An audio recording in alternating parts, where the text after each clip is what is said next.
And you know, people are very, very, very, very tough. And it turns out that if you face things, that you can put up with a lot more than you think you can put up with, and you can do it without becoming corrupted. And she did recover quite fully, and much as a consequence of her own machinations, because she figured out what was wrong with her and then took the necessary steps to fix it, which is nothing short of a bloody miracle as far as I'm concerned. And anyways, part of the cat bit is, I actually start by talking about our dog, who actually died about a year ago, but he's still alive in the book. I let people know, because dog lovers love dogs, and if you love cats, then they think you don't like dogs, and then they think they don't like you. So I also point out at the beginning of the chapter that, if you want to pet a dog on the street, that's okay too, so you don't have to get up in arms about it. But the idea is that, you have to be alert when you're suffering. You have to be alert to the beauty in life, the unexpected beauty in life. And that's kind of what I was trying to get across with the idea of the cat. And there's this cat that lives across the street from us called Ginger, and Ginger's a Siamese cat. And cats really aren't domesticated, technically speaking. They're still wild animals, but they kind of like people. God only knows why, but they do, And so Ginger will come wandering over, and our dog looks at her, but they're friends, and she rolls over on his back, and Seiko used to, nose her a bit.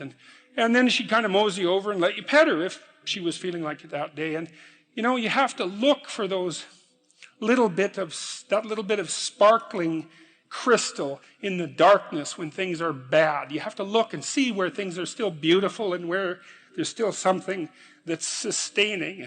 And, you narrow your time frame and you be grateful for what you have, and that can get you through some very dark times.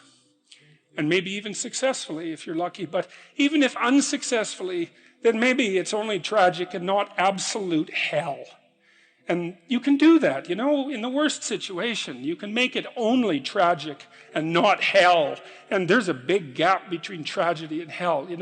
There's nothing worse at a deathbed than to see the people there fighting. The death is bad enough, but you can take that, as terrible as it is, and make it into something that's absolutely unbearable. And maybe I think, and this is sort of what I closed the book with, is this idea is that if we didn't all attempt to make terrible things even worse than they are, then maybe we could tolerate the terrible things that we have to put up with in order to exist. And maybe we could make the world into a better place, and it's what we should be doing and what we could be doing, because we don't have anything better to do. And that's what the book is about. And that's the end of 12 Rules for Life. Every time you learn something, you learn because something you did didn't work. And that exposes you to the part of the world that you don't understand. Every time you're exposed to a part of the world that you don't understand, you have the possibility of rebuilding the structures that you use to interpret the world. That's often why it's more important to notice that you're wrong than it is to prove that you're right. One of the things that you're supposed to learn in university is precisely that. It might be useful to listen to people that annoy you on the off chance that they know something that, if they tell you, you can use instead of dying. Talking to people who agree with what you say is like walking around in a desert. You already know everything that they say.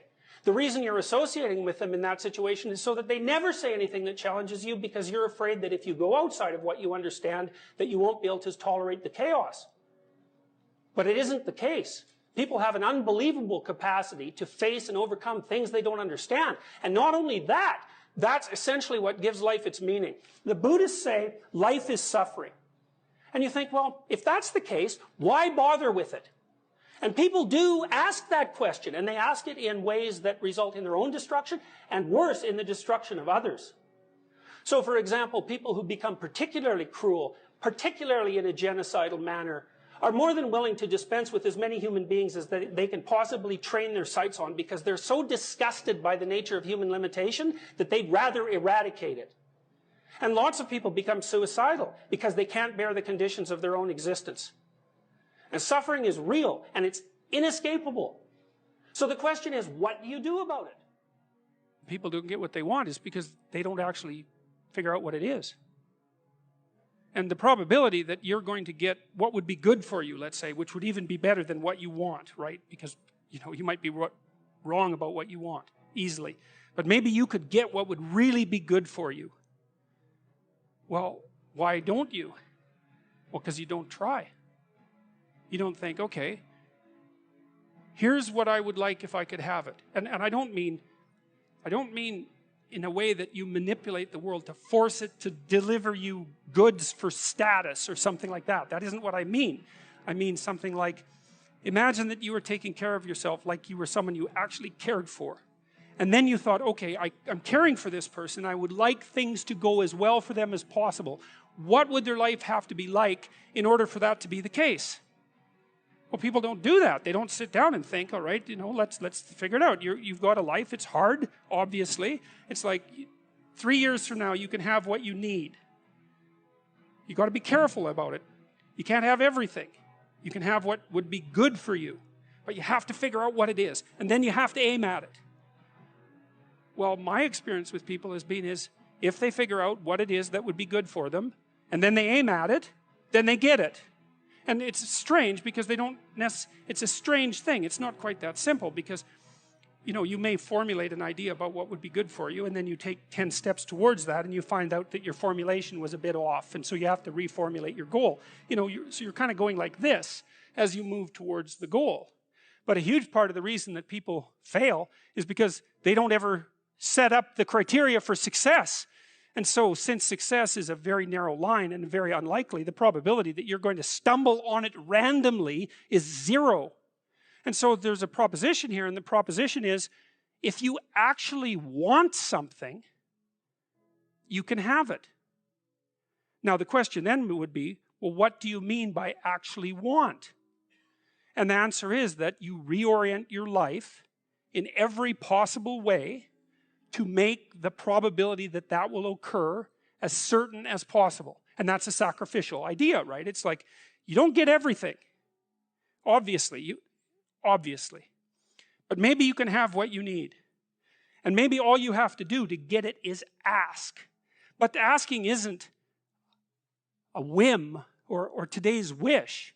It's like, you have to be deadly serious about it. You have to think, okay, like I'm taking stock of myself.